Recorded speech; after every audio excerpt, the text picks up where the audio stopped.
My dear friends, मैं आपका दोस्त विनोद साहू आज फिर एक बार लेकर आ गया हूँ फाइनेंशियल एजुकेशन की सीरीज में एक बेहतरीन वीडियो। अंत तक देखिएगा, बहुत कुछ यहाँ पे सीखने को मिले। जैसे कि आपको पता है कि एंटरप्रेन्योरशिप की जर्नी में बहुत सारे ऐसे किताब है, बुक है, जिनको पढ़ने से बहुत कुछ आपको कंटेंट मिलेगा, बहुत कुछ सीखने को मिलता है। उनमें से एक बुक है जो हर एक एंटरप्रेन्योर को जरूर पढ़ा जाना चाहिए और पढ़ते भी हैं, जिसका नाम है रिच डैड पुअर डैड। और ये कहानी, ये जो रिच डैड पुअर डैड में इतनी बेहतरीन एजुकेशन दिया गया है। रॉबर्ट टी कियोसाकी जो इसके लेखक हैं, इनके ऑनर हैं और एक जाने माने एंटरप्रेन्योर बिजनेसमैन हैं, उनके बारे में बहुत अच्छे तरीके से यहाँ पे दिया गया है। उनको कैसे किस तरीके से जिए, पैसों के लेके उनकी क्या समझ है। और इस बुक का नाम जो रिच डैड और पुअर डैड, मतलब ये है कि यहाँ पे दो पिताजी की बात हो रही है। एक ओरिजिनल डैड जो उसके खुद के पिता हैं, जिसको पुअर डैड बोला जाता है, और रिच डैड वो कौन है, आज चलिए my dear friends rich dad poor dad में कुछ एक अंश मैं आपको लेके आज इस वीडियो पे आपको बताने जा रहा हूँ। रिच डैड पुअर डैड के जो लेखक मिस्टर रॉबर्ट टी कियोसाकी, वो बता रहे थे कि जब वो 10 साल के थे तो 10 साल की उम्र में अपने पिताजी के पास गए। अपने पिताजी मतलब रियल पिताजी, जिसको पुअर डैड के नाम से जाना जाता है, गरीब पिता, उनके पास गए। उनसे पूछा कि पापा मुझे एक नई बाइक लेनी है, एकदम रेड कलर की, और मुझे उसमें वो रेसिंग का फ्लैग होना चाहिए, और ये रेसिंग बाइक मुझे चाहिए ही चाहिए, ये मेरे लिए बहुत इंपॉर्टेंट है। तब उसके पिताजी ने, उनके जो रियल डैड ने, उन्होंने कहा कि रॉबर्ट, मुझे नहीं लगता कि तुमको इस बाइक की अभी ज़रूरत है, तुमको अपने साधनों के नीचे रहना चाहिए, तुमको अपनी ज़रूरतें ज़्यादा बढ़ानी नहीं चाहिए। क्योंकि अरे ये क्या बोल गए डैड, वो थोड़े से विचलित हो गए। उनको लगा कि उनके अरमानों को कुचल दिया गया है, उनके सपनों को ख़त्म करने की कोशिश की गई। ये उनको उस टाइम पे लगा माय डियर। कुछ सुनने के बाद फिर वो क्या किया, अपने जो उसके खास फ्रेंड है माइक, उसके वो दोस्त के अपने उनके घर चला गया। और दोस्त के जो पिताजी हैं, आपको आज अभी मैं बता दूं कि वो जो दोस्त के पिताजी वही उनके रिच डैड जो उनको अभी तक एजुकेशन देते आ रहे थे। तो उनके घर गया, अपने दोस्त के घर गया, और बिल्कुल सर मतलब झुके हुए थे, कंधे एकदम नीचे थे, एकदम से उदास मन में थे। तब कहीं ना कहीं उस माइक के फादर, उनको लगा कि यार यहाँ पे कुछ सीखने को जरूर मिलेगा। तब उन्होंने पूछा, रिच डैड ने कहा कि रॉबर्ट, मैं तुम्हारे पापा के बोले हुए बातों से बिल्कुल असहमत हूँ। मुझे लगता है कि तुमको अपने साधनों को विस्तार करना चाहिए, तुम्हारा जो माइंडसेट है वो अलग होना चाहिए। तब रॉबर्ट ने पूछा कि साधनों का विस्तार करने का मतलब?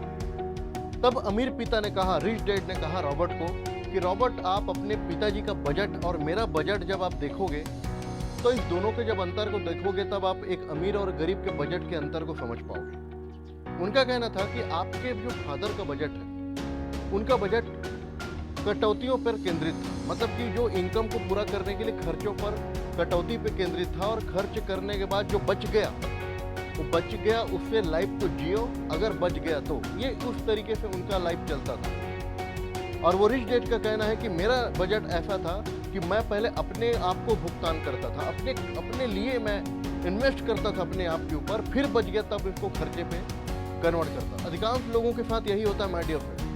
बहुत लोगों का बजट गरीब रहने पे केंद्रित रहता है, और वहीं पे कुछ लोगों का बजट अमीर बनने पे केंद्रित रहता है। आप दोनों का बजट को जब अंतर देखोगे तब आपको पता चलेगा। ये बहुत बड़ा फाइनेंशियल एजुकेशन है जो हमको आज मार्केट में कभी नहीं मिला। कि रॉबर्ट का कहना है कि मैं तो उस टाइम 10 साल का था, और उनके लिए बहुत सारी चीज़ें समझ पाना उतना मुश्किल था कि एक तो स्कूल का टेंशन था, पढ़ाई का टेंशन था, घर की जिम्मेदारी थी। उसके बावजूद भी ये सारी चीज़ें कभी कभी आप देखें आज के यंग जनरेशन पे ब्रेन वॉश हो जाते हैं। वहाँ पे जो उनका जो एजुकेशन सिस्टम है, वहाँ पे ब्रेन वॉश हो जाते हैं, तो वो कभी फाइनेंशियल एजुकेशन के बारे में नहीं सोच पाते हैं। तो वो तो 10 साल के थे, तो उनको बहुत सारी बातें समझ नहीं आती। तो इसी तरीके से मेरे गरीब पिता और मेरे अमीर पिता के कथनों को मैं देखूं, ऐसा रॉबर्ट टी कियोसाकी का कहना था।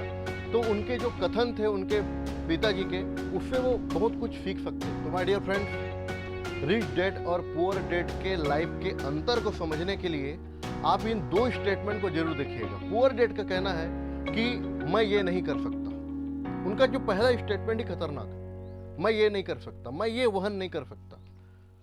उनके हिसाब से अपनी ज़रूरतों को सीमित करना ही बुद्धिमानी है। कम कम चीज़ें में सब कुछ चला दो, और ये उनकी बुद्धिमानी नहीं, वो खुद को छोटा बनाने में विश्वास रखते थे और साधनों से नीचे रहने का भी वो हमेशा तैयारी करते थे। लेकिन वहीं पे आप रिच डैड का स्टेटमेंट को देखें, तब आप उसमें पाएंगे कि वो हमेशा अपने आप से एक सवाल पूछते थे, मैं ये कैसे कर सकता हूँ, मैं कैसे ये वहन कर सकता हूँ। और अपने साधनों को विस्तार करने के बारे में उन्होंने सोचा। वो लाइफ को पूरा अनुभव करने और पूरी अपनी आत्मा को विकसित करने के बारे में हमेशा सोचा कर, हमेशा सोचते थे कि लाइफ को अच्छे से जीने के लिए अपनी इनकम को कैसे बढ़ा सकते हैं, अपने साधनों को विस्तार कैसे कर सकते हैं। एक बहुत गंदी कहावत है, बोलते हैं ना कि जितनी चादर उतनी पैर फैलाओ। कोई भी चादर को बड़ा करने की आज तक सोचा नहीं माय डियर। लेकिन आज आपको और हमको, माय डियर फ्रेंड्स, आपको यहाँ पे सोचना होगा। एक वो जो अपने साधनों से नीचे रहने की हमेशा सोची, अपने लाइफ को सीमित करने की सोची, अपने लाइफ को बिल्कुल संकुचित करने की सोची, हमेशा प्रॉब्लम के ऊपर फोकस किया। और एक वो जो अपने आप से सवाल पूछा कि मैं इसको कैसे कर सकता हूँ, क्या ऐसा करूँ कि ये सारी चीज़ें मैं अपने सपनों को पाने के लिए सारा कुछ अपने मेहनत करके अपनी हासिल कर सकता हूँ। ये इसके बारे में उन्होंने सोचा, अपने साधनों को विस्तार करने के बारे में सोचा। तो आज आपके पास मौका है, आप कौन सा जीवन पसंद करेंगे, पहले वाली पुअर डैड या दूसरी वाली रिच डैड। कौन सा लाइफ स्टाइल आपको चाहिए, ये आपके चुनाव पर ही निर्भर करता है, क्योंकि दोनों लाइफ सब कुछ अवेलेबल है। इस दुनिया में कहते हैं ना, सब कुछ अवेलेबल है, बस आपको लेने वाला होना चाहिए। तो माय डियर फ्रेंड, बहुत बहुत धन्यवाद आप लोगों का। इसी तरीके से फाइनेंशियल एजुकेशन को लेकर मैं बिल्कुल आते रहूँगा, और तब तक मेरे साथ बने रहें। और एक बार और मैं आपको बता देना चाहता हूँ, वीडियो को अच्छी लगे तो शेयर करें और इस चैनल को सब्सक्राइब जरूर कर दें अगर आप इस चैनल पर पहली बार आए हैं। Thank you so much, wish you all the best and be the best and great.